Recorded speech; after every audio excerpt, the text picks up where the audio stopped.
growth, finance, success, technology, larger than life, இந்த ஒரு இப்படி தான் மூவ் ஆகுது. நம்ம அப்படி தான் நகர்த்தி கூட்டியாந்துட்டோம்.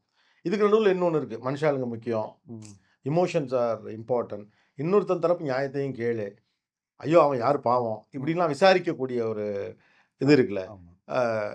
இந்த ரெண்டுக்கும் நடுவில் நடக்கிற சண்டை எங்கே சரி பண்ணுறது? இப்போ ஒரு சம்பவம் நண்பருக்கே ஒன்று நடந்துச்சு சொல்லலாம். அவர் வந்து எப்போ பார்த்தாலும் பரபரன்னே இருப்பார். வந்து உட்காருவாப்புல, அவன்கிட்ட நம்ம ஏதோ கொஞ்சம் கேள்வி கேட்க போகிறோன்னு தெரிஞ்சா, அங்கே ஒருத்தர் வெயிட் பண்ணிருக்காரு, போய் பார்த்துட்டு வந்துடுறேன் அவன்கிட்ட, அந்த ஃப்ளோவை கட் பண்ணிட்டு ஓடிடுவான். திருப்பி வருவான், திரும்பி நீங்கள் பேசலாம் நினச்சோம், ஒரே நிமிஷம் இருங்க இந்த வந்துடுறேன்ட்டு இப்படி ஓடுவான். இப்படியே அந்த ஒரு உண்மையை எதிர்கொள்ளாமல் ஓடிக்கிட்டே இருந்தான். இன்னொரு ஃப்ரெண்டு என்ன செஞ்சாப்புல, நீ வா நாளைக்கு ஆஃபீஸ்க்குன்னாப்புல, காலையில் 9 மணி கரெக்டாக வந்துடணும்னு ஆஃபீஸ்க்கு உட்காரு. உட்காந்தாப்புல 1/2 மணி நேரம் ஆச்சு, 3/4 மணி நேரம் ஆச்சு, என்ன ஒன்றுமே சொல்லாமல் உட்கார சொன்னேன். ஆனால் நீங்கள் வேறு வேலையாக இருக்கீங்கன்னு நினைக்கிறேன். அந்த போயிட்டு நான் டக்குன்னு வந்துட்டுமான்ல, இல்லை உட்காரு அப்படின்னா. 2 மணி நேரம் ஆச்சு, 3 மணி நேரம் ஆச்சு, எனக்கே ஒன்றும் புரியல. ஏன்னா நான் வேறு வேலை பார்த்துட்டு இருக்கிறேன், அவர் ஒரு இயக்குனர், அவரும் ஒரு வேலையில் இருக்காப்புல, வந்தவர் ஒரு இயக்குனர் தான். உட்காரு பேசாம.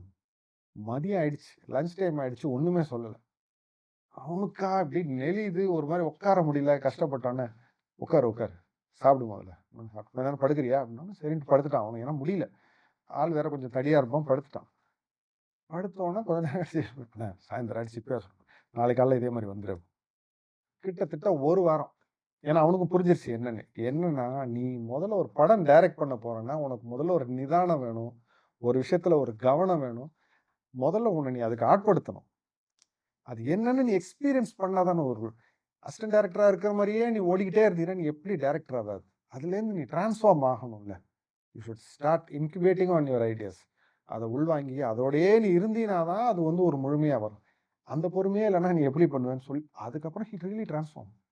அந்த நிதானம் வந்து கிட்டத்தட்ட இதை தான் நம்ம பண்ணி ஆகணும். வீட்லேயே சில நேரம் வந்து அடிச்சு உட்கார வச்சுருவாங்க. இல்லை எனக்கு ஒரு மாதிரி இருக்கு, நல்லா படிக்க முடியல, அப்படி இப்படிமோ ஓங்கி ஒன்று வச்சு ஒழுங்காக படி அப்படிம்பாங்க. ஏன்னா அதோட இது நமக்கு அப்புறம் தான் புரிய வரும். ஓஹோ, நம்மளை ஃபோர்ஸ் பண்ணது ஒரு வகையில் ஒரு பாயிண்ட்டுக்கு மேலே ஃபோர்ஸ் ஃபீட் தான் அதை நம்ம பண்ணி ஆகணும். ஏன்னா இப்படி ஒரு வாழ்க்கையும் இருக்குது, இப்படி ஒரு வாழ்க்கை இருக்குது நீங்கள் சொல்கிற மாதிரி. ஆனால் இதை நீங்கள் இன்னும் அனுபவிக்கவே இல்லையே. இது உள்ளே போன உடனே அது உங்களை ஏற்றுக்காது, இல்லை நீங்கள் அதை ஏற்றுக்க மாட்டீங்க, கொஞ்சம் டைம் ஆகும். ஆனால் ஒன்ஸ் உள்ளே போனோன்னு தான் தெரியுது எவ்வளோ அழகாக இருக்குது அப்படின்னு. நம்ம அதை ரொம்ப சாமர்த்தியாக நினச்சிட்டு மேம்போக்காக ஒரு வாழ்க்கையை வாழ்ந்துட்டு இருப்போம். So no use. அது ரொம்ப சீக்கிரமே அது நீர்த்து போயிடும். ஸோ இன்பிட்வீனில் 2 கட்டான ஒரு இதில் போய் மாட்டிப்போம். அது எவ்வளோ சீக்கிரம் நம்ம அந்த விஷயத்தை அனுபவிக்கிறோங்கிறது ரொம்ப முக்கியம்.